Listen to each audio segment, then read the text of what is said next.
Quantos traders já falharam no começo da jornada como traders? Nesse episódio, que é sobre esse livro, eu vou falar sobre o Peter Branch. Vamos nessa, depois da vinheta.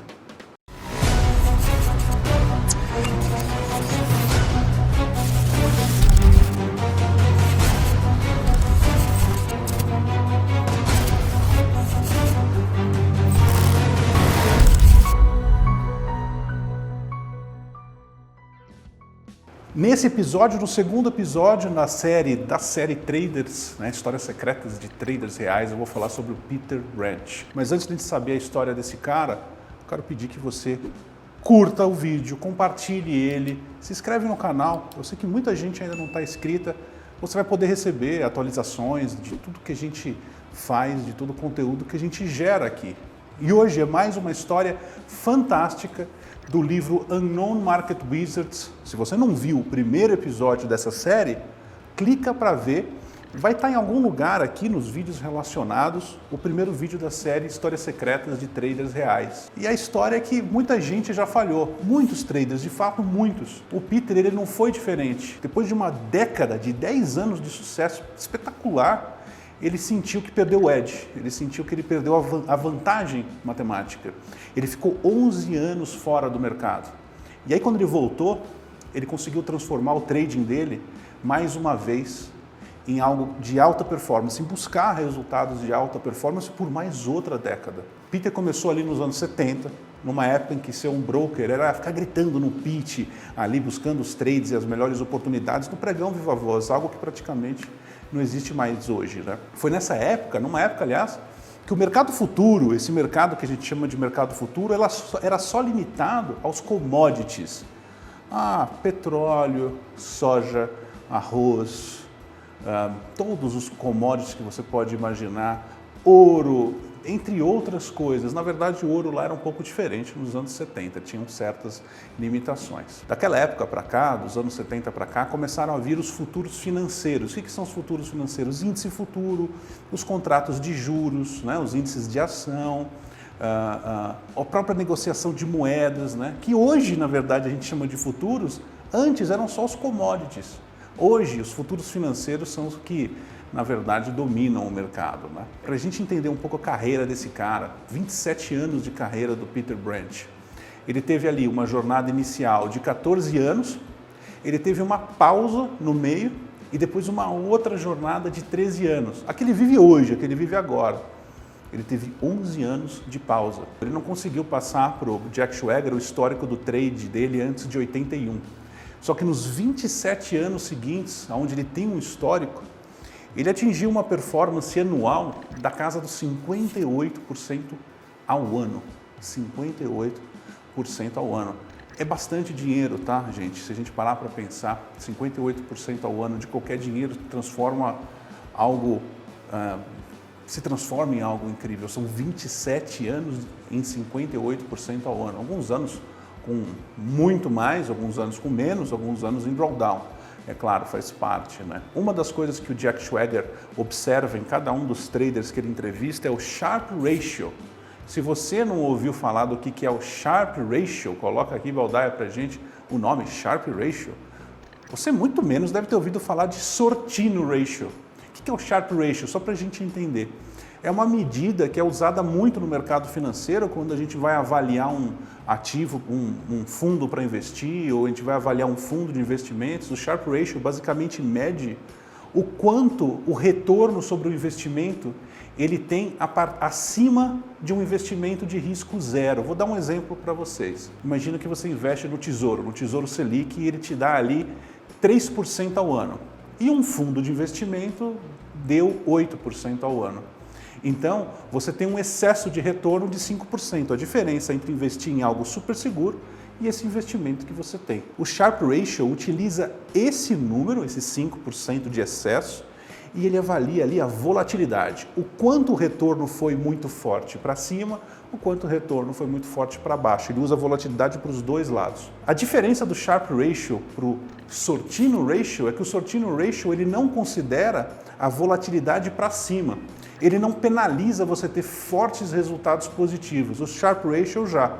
Sharpe Ratio não importa, o que ele quer é um retorno mais suave. Se a gente parar para olhar o resultado que o Peter teve, historicamente, ele tem um Sharpe Ratio de 1.11 comparado com um Sortino Ratio de 3. Tanto um quanto o outro número são definitivamente altos, tá? E é interessante porque o Peter ele não é conhecido no meio financeiro. Até pouco tempo atrás, quando ele começou a publicar um newsletter que ele chama de Factor. É um newsletter que ele faz ali, acho que é toda semana que ele faz esse newsletter aí. Tá? E muito interessante, aliás. Mas deixa eu falar um pouquinho de algumas coisas da entrevista que ele deu para o Jack Schwager. Peter cresceu, na verdade, numa família pobre, mãe solteira. Ele sempre teve ali, desde cedo, um espírito empreendedor. Quando ele era meninão ali, moleque, ali com uns 10 anos de idade, ele entregava jornal, trabalhava e fazia uma graninha entregando jornal na vizinhança, colecionava garrafas, já era um menino com muita vontade de criar as próprias coisas. Ele cresceu, ele se formou em publicidade, mas ali, a partir daquela inspiração que ele tinha do irmão que colecionava moedas de prata, ele começou a se interessar por negociar, pelo interesse pelo mercado. Ali pelos anos 60, 70, os americanos eles não podiam possuir ouro, eles não podiam ter ouro, mas eles podiam ter prata. O irmão começou a faturar uma grana com aquela prata. Ele viu o irmão ganhando ainda mais dinheiro com a prata e chamou mais e mais atenção para ele para os mercados. Uma outra coisa que também chamou a atenção do Peter para os mercados foi que ele tinha um conhecido que operava soja lá em Chicago, nos pits, dentro do pregão Viva Voz. Esse conhecido, chamou um dia ele para conhecer o pregão Viva Voz e ele diz na entrevista que a reação dele foi instantânea. Uau, eu quero fazer isso para a minha vida, né? Pensou ele. Naquela época ele ainda trabalhava com publicidade, já era formado, já tinha um emprego estável. E ele diz na entrevista que ele estava feliz com o trabalho. Ele só não gostava muito da politicagem que tinha que fazer dentro da empresa, aquela história de mundo corporativo, né? Uma outra coisa que chamou bastante a atenção dele é que os traders de commodities, eles trabalhavam das 9h30 à 1 da tarde. Isso deixou ele ainda mais intrigado de entender como aqueles traders faziam aquilo, como eles conseguiam construir patrimônio sendo um trader e operando menos tempo, tendo mais liberdade. Uma pergunta que o Jack Schwager fez para o Peter foi se ele não se preocupou com a probabilidade conhecida de que 95% dos traders não dão certo. O Peter disse que só veio descobrir isso muito tempo depois. A única coisa que ele via ali no começo eram as Mercedes-Benz e os Porsches na frente da Bolsa de Valores. Passou um tempinho ali, ele conseguiu um emprego na Continental, era uma empresa que dentro dos negócios deles eles estavam começando uma corretora, fazer brokerage, ser uma corretora para commodities. E foi ali que ele começou a se envolver com os mercados. Ele fez um treinamento, passou no treinamento, ele não tinha salário. Ele teve um adiantamento, ele chamou de drop, um adiantamento de 6 meses para ele sobreviver, $1.000 e poucos. Ele ganhava quase 30 mil já como publicitário, Então, muito mais do que o dobro. A sacada que ele teve ali naquela hora, que ele começou a ser um corretor de commodities, foi visitar alguns clientes antigos que ele tinha na publicidade, como a Campbell, que faz aquelas sopas enlatadas, e o McDonald's, E ele tentou ser o corretor deles no mercado de commodities. Tem muita coisa que a indústria alimentícia, obviamente, é compradora de contratos futuros de commodities, Isso foi ali em 1974, bem no comecinho do mercado futuro que a gente conhece hoje. Foi ali que ele conseguiu esses 2 clientes e começou a jornada dele 100% no mercado financeiro. O que é interessante é que a corretora que ele trabalhava permitia que ele tradeasse a própria grana. Ele começou de fato a operar o próprio dinheiro em 1976, quando ele já tinha ali guardado e feito um pé de meia com as comissões e com o salário. Uma coisa interessante que ele mencionou na entrevista, é que ele quebrou várias contas nos primeiros anos dele como trader. Ele começou ali como trader mais no lado fundamentalista, ele pegava ali uma dica que os corretores e outros caras ali dentro da corretora davam. Foi justamente a primeira conta, ele menciona que a primeira conta que ele quebrou foi com dicas ali, recomendações. Aí ele desistiu e comprou um livro sobre ponto e figura.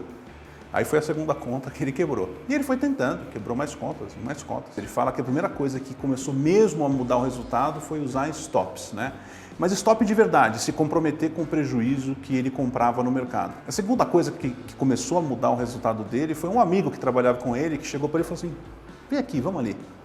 Ele desceu com o Peter, atravessou a rua e foi numa livraria e comprou para o Peter um livro do McGee e do Edwards, que se chama em português Análise Técnica das Tendências das Ações.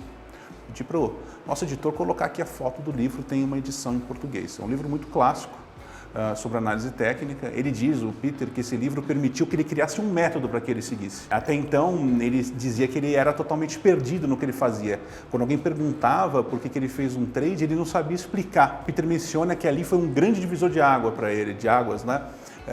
Uma coisa interessante até, o Jack Schwager perguntou para o Peter se o amigo dele que recomendou o livro teve sucesso como trader.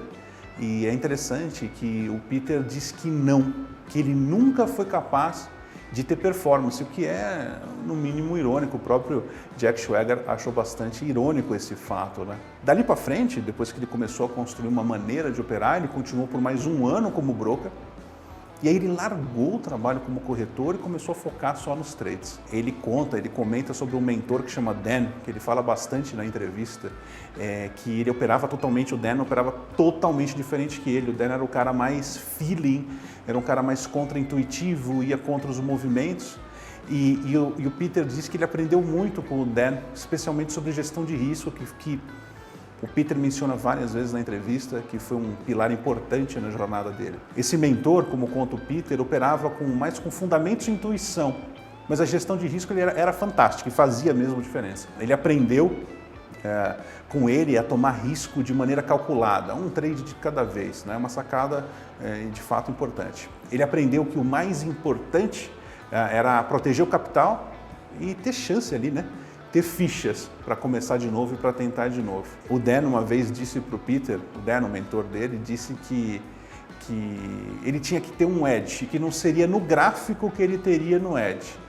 O Dan dizia para o Peter que qualquer padrão gráfico podia falhar e que se não houvesse um gerenciamento apropriado do trade, não haveria vantagem nenhuma no padrão em si. O Peter, aliás, ele opera até hoje padrões gráficos, triângulo, ombro, cabeça, ombro, padrão gráfico, análise técnica, arroz com feijão. Tá? Ele gosta ali de operar rompimentos, ele pega um padrão gráfico, um triângulo, por exemplo, e traça uma linha de onde seria o extremo desse triângulo e ele opera esse rompimento, stop curto, etc. Né? No começo da carreira, o Peter ele buscava seguir tendências o máximo que a tendência pudesse dar. Ele deixava o mercado bem solto, com o stop bem longe, né? Deixava o mercado se movimentar, mas ele conta ao longo da entrevista que conforme o tempo foi passando, o mercado foi ficando mais agitado e ele começou a ter que ajustar a maneira que ele gerencia os trades. Você vê, ele opera de uma mesma maneira, com o mesmo fundamento, mas ele foi ajustando alguma coisa ao longo do caminho. Ele comenta ali na entrevista que o mercado ficou mais volátil, esses movimentos de vai e volta, né? Ele até fala que uma das coisas que ele mudou foi o padrão. Ele gostava de usar padrões antigamente de 1 a 4 semanas, ele olhava um gráfico diário e via de 1 a 4 semanas um padrão, e hoje ele aumentou um pouco esse padrão, 8 a 26 semanas, segundo ele conta na entrevista. Ele usa geralmente gráficos diários, semanais e mensais para operar, isso é importante. Tá? Sobre gestão, uma sacada que ele mencionou na entrevista, que ele não tenta mais do que uma vez reentrar, ele só faz uma reentrada caso o mercado tira ele no stop loss. Ele nunca se permite uma terceira tentativa, porque ele acredita que não é aceitável, abre aspas, segundo o que ele diz, perder 30 centavos num range de 10 centavos. Né? Ele, no começo da carreira, ele permitia ali ter um stop um pouco mais largo, mas atualmente, nos últimos anos dele, ele procura ter um stop mais curto, geralmente de 1 barra, no diário, no gráfico diário, e no máximo 3 barras atrás, depende muito de como o padrão se forma. E falando um pouco do histórico dele, houveram anos ali excelentes na carreira do Peter, como em 1987 ele fez 600%. Mas alguns anos ruins que valem mencionar, como 1988, que ele perdeu 5%. Olha só a diferença, né? Uma outra sacada, né? Uma outra sacada interessante sobre isso, sobre a gestão do Peter. Ele acredita que o trabalho do trader é tomar loss que um loss, segundo ele, não significa que você está fazendo nada errado. A parte dura do nosso trabalho como trader, segundo o Peter, é que você pode fazer tudo certo e ainda tomar um loss. Porque não existe ninguém que vem e vai te dizer bom trabalho, né? Só a gente tem controle do que a gente faz, segundo o Peter, e ele tem toda a razão, né? Um trader ser bom ou ruim não tem nada a ver com o resultado. Foi então que o Peter passou em um processo seletivo ali, no começo dos anos 90, para trabalhar numa empresa que se chamava Commodities Corporation, uma mesa proprietária, mas uma mesa proprietária de verdade, você vai entender por quê, né? Era uma famosa empresa proprietária na época. Para vocês terem uma ideia, depois que ele fez o processo seletivo, eles deram para ele uma conta de $100 mil para operar, ali no comecinho. E aí cresceram para uma conta de $1 milhão e depois $5 milhões. Olha só, olha o tamanho do lote que ele tinha, né? De fato, uma mesa proprietária. E com isso, é interessante na história do Peter, começaram a vir os problemas. Todos os problemas por trás disso. Mas que problemas, garoto? O Peter diz na entrevista que ele nunca foi bom em operar valores enormes, grandes valores, que ele não se sentia simplesmente confortável, ele não tinha conforto. É aquela história, né, que cada um sabe o tamanho do seu sapato. Ele tinha muito costume de operar o próprio dinheiro e quando viu um dinheiro muito maior do que o que ele era acostumado a operar, ele se sentiu bastante desconfortável. Até $100 mil, $1 milhão foi uma coisa, de repente foi para 5, o peso veio. Ele ficou ali, né, nessa empresa, nessa mesa, por 3 anos. E ele comenta na entrevista que esse tempo lá afetou muito a performance dele. Ele não conseguia operar tão pesado quanto o dinheiro que ele tinha para performar ali, aqueles $1 milhões todos. Foi ali que em 1992, ele entrou em 89, ele saiu da empresa porque ele não conseguia atingir as metas que a empresa exigia. Mas ele ainda assim saiu com resultados marginalmente positivos. Nos 2 anos seguintes da saída dele, da mesa proprietária, ele voltou a operar a conta pessoal dele, mas não do jeito que era antes dele ir trabalhar na Commodities Corporation. Ele disse que ele sentia um sabor amargo na boca do trade, ele tinha um gap emocional muito forte. Foi ali que ele decidiu encerrar a conta dele, ele fechou a conta pessoal dele e ele disse que ele falou para si mesmo, Deus, que alívio, né? Engraçado. Foi 11 anos depois, em 2006, que ele voltou a operar. Ele ficou esse tempo inteiro fora. Ele disse que ele estava sentado na mesa com a esposa, quando de repente o mercado veio na cabeça dele. Ele pergunta para a esposa o que ela acha dele começar a voltar a tradar. Ela não gostou nada da ideia, porque ela viu o que ele passou nos últimos anos antes de parar de operar, né? Ela disse que lamentava a fase miserável que ele passou nos últimos anos. Ele diz na entrevista que ele sequer tinha software instalado no computador, ele sequer tinha acesso ao mercado no dia a dia. Ele realmente se desligou. E quando ele voltou a operar, ele menciona que ele voltou a gostar do que ele fazia e começou a ter realmente prazer em tradar. E passado alguns anos depois que ele voltou a operar, ele decidiu, por oferta de alguns amigos pediram, ele tinha muitos amigos, viam o resultado dele, o sucesso dele, pediam para ele operar o dinheiro desses amigos e ele voltou a operar, ele começou a gerenciar dinheiro de amigos, né, de pessoas próximas, né? Vale lembrar que nos Estados Unidos isso é permitido. No Brasil tem toda uma outra regulamentação, tá? Importante, tá? Só que nessa história o problema voltou de novo. Em 2013, anos depois que ele voltou a operar, ele voltou em 2006, ele teve o maior drawdown da carreira dele, que foi de 13%. Quando ele mesmo comenta que se ele não tivesse aquela pressão, não teria sido mais do que 5%. Ele detalha ali na entrevista que as decisões dele não faziam sentido. Imagina, pessoal, vocês que estão aqui no Esquadrão, a gente sempre fala do termo MD, né, que é o dia da fúria, o dia do Michael Douglas. Dá para sentir bastante na entrevista que ele menciona que ele teve assim, 1 ano de grande MD, né? Não é de derreter tudo, mas é de tomar decisões erradas, de não estar em sincronia com o mercado ou não estar em sincronia com si próprio. Ele diz que você tem que estar em sincronia com o mercado e com o seu operacional. Não estando em sincronia com nenhum dos dois, vai dar errado. E ele diz que ele não estava nessa época em sincronia com nenhum dos dois, né? Ele diz que forçou muito a barra. Então o dinheiro grande, mais uma vez, pressionou o comportamento dele. Foi aí que ele, conversando com alguns amigos traders, ele tinha uma rede de pessoas, vê como comunidade é importante. Ele tinha uns amigos traders profissionais que ele conversava muito. A galera falou, meu, devolve o dinheiro para o pessoal. Devolve. Foi ele devolver o dinheiro que a curva dele começou a subir de novo e nunca mais olhou para trás. Foi coisa ali de 1 ano que ele ficou gerenciando esse dinheiro de terceiros, né? Ele menciona, durante a entrevista, que o dinheiro dele próprio ele enxerga como se fosse um dinheiro de banco imobiliário e que o dinheiro dos outros parecia muito real e pressionava ele. Indo um pouco até para o lado de mercados, né? O que o Peter opera? Ele opera basicamente futuros, commodities e moedas, bem parecido com o que eu, Garuf, né, opera. E uma coisa legal que ele menciona e que eu me enxergo muito nele é que ele diz que ele opera exatamente a mesma técnica. Ele diz durante a entrevista que ele não vê diferença nenhuma entre futuros, ações ou qualquer mercado, graficamente falando. Uma outra regra, olha só, o cara fez 27, ele fez quase 60% ao ano, 58% por 27 anos, fazendo as análises no final de semana, operando na segunda-feira e só gerenciando o trade ao longo da semana. Ele diz que ele não consegue ficar sentado num computador olhando o gráfico mexer porque deixa ele ansioso e faz ele tomar decisões ruins. Então um cara que trabalha poucas horas por semana conseguiu um resultado impressionante. É realmente um swing trader profissional com resultado de alta performance, né? E sobre gestão de risco ele diz, né, que não é, ele diz assim, legal, não é o gráfico que me dá a vantagem matemática, é a gestão de risco e o manejo financeiro. É a disciplina para executar as ordens e o risco corretamente em cada uma delas, diz ele. Eu de fato concordo, né? Ali mais ou menos no final da entrevista, o Jack pergunta para o Peter dicas para se tornar um bom trader.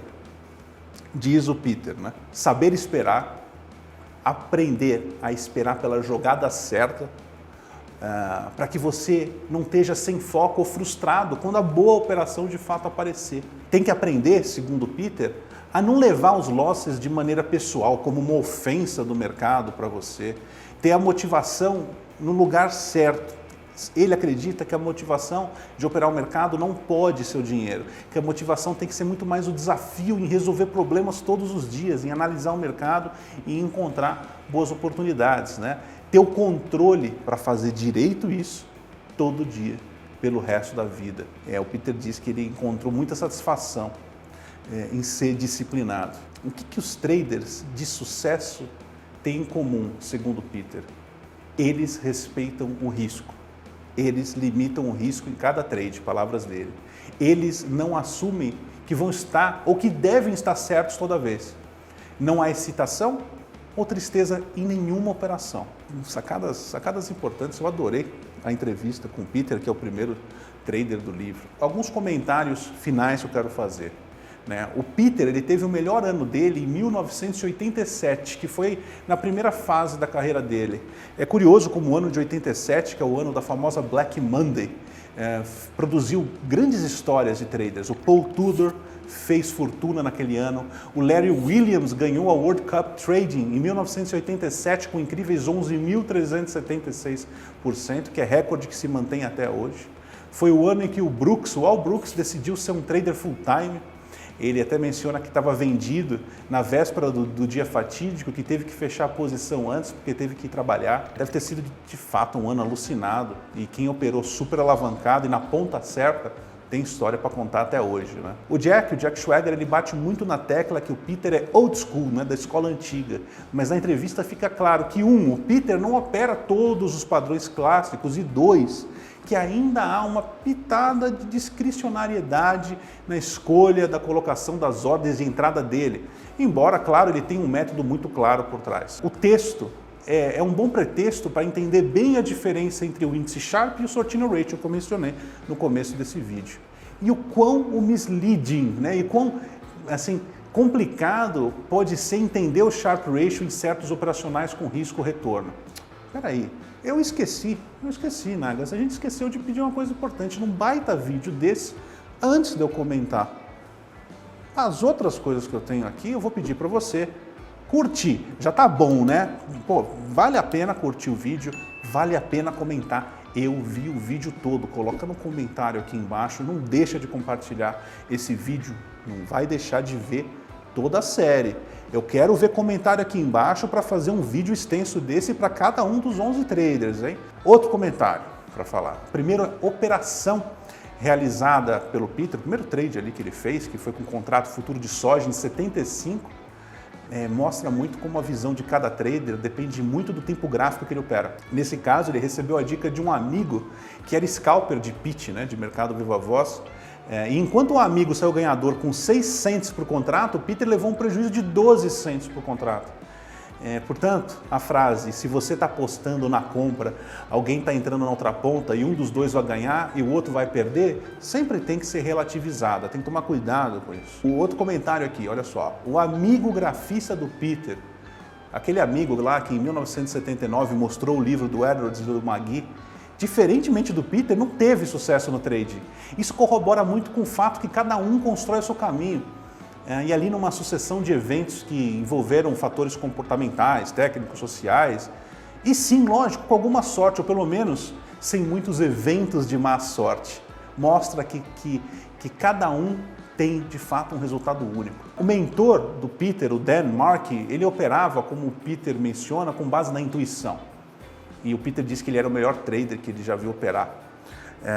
Me parece aqui que a gente tem aquela mistura de grande conhecimento de um ativo, um comportamental ok e um gerenciamento de risco, né? Sempre ele, aliás, bem adequado. Ali no mais, é como se ele visse as coisas assim como o João homem, na forma que, como o João disse, que ele via como o ativo ticava, né? Esse era o Dan, o mentor dele. O Peter também cita uma frase desse mentor em que o pessoal do buy and hold deveria ter um quadro, e ele cita: há duas partes que compõem uma boa operação, direção e timing. Errou uma das duas, sua operação está errada. O Jack Schwager, ele deixa escapar a ideia dele a respeito do motivo de inúmeros padrões gráficos hoje não terem a mesma eficácia do que tinham há muitos anos atrás. Diz ele que é muita gente fazendo a mesma coisa. E assim a técnica perde um pouco a eficiência. Porém, eu gostaria que ele tivesse explicado mais isso. Ele não fez isso, pois a entrevista era com o Peter e não com ele mesmo. Então, um comentário que o próprio Jack faz. Isso porque também a gente sabe que quando muita gente está olhando para o mesmo lado, ou esse ponto é uma região de confluência, bonito, né? Ele acaba por se tornar muito provavelmente uma região de possível aceleração ou inflexão. E a isso se mistura o argumento de que em tempos gráficos mais altos, padrões são provavelmente mais confiáveis. Aliás, uma boa discussão para o bate-boleta que vai ter na terça-feira, depois do lançamento desse vídeo. Fica claro que o Peter gosta de operar padrões com linhas horizontais, tais como retângulos, triângulos ascendentes, descendentes.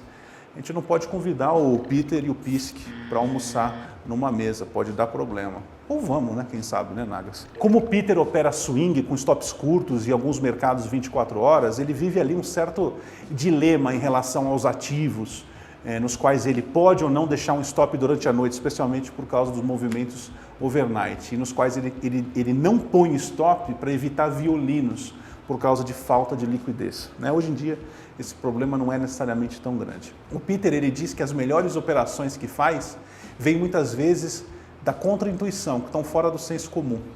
Assim, ele reforça que o mercado é um ambiente antinatural e que o mais importante é seguir o método. Ainda bem que vem gente lá de fora falar as coisas que a gente fica falando aqui o tempo inteiro, né? Por fim, o Peter nos mostra o que eu e o João sempre repetimos. Opere o tamanho de mão confortável para você. Não venha operar se precisa pagar conta com dinheiro de trading. Saber lidar com as perdas é muito mais importante do que saber lidar com os ganhos. Siga o seu plano e dê a importância que o gerenciamento de risco merece. Esse é o Unknown Market Wizards, esse foi o Peter Branch. Você gostou do vídeo? Eu quero ver teu comentário aqui embaixo do vídeo. Quero saber o que você achou da história desse cara. Se você tiver a chance de comprar esse livro, está em inglês ainda, compra, tem no Kindle, dá para receber também ele físico, tem que comprar lá de fora. Eu vejo você no próximo vídeo da série Histórias Secretas de Traders Reais. Muito obrigado. Um bom fim de semana. Se você está vendo esse vídeo na sexta-feira, um ótimo fim de semana. Se não, você coloca aqui embaixo. Garoto, eu não vi na sexta-feira, não sei nem do que você está falando. Eu te vejo no próximo vídeo. Deixa o like e comenta. Grande abraço. Valeu. Até mais. Tchau. Naquela época em que ser um broker de commodity significava você ficar no pitch ali, no pregão, gritando, buscando as melhores oportunidades, o meu celular me gritando aqui o horário. Não, que legal. numa época... Então vamos lá, volta. Você vai ficar aí?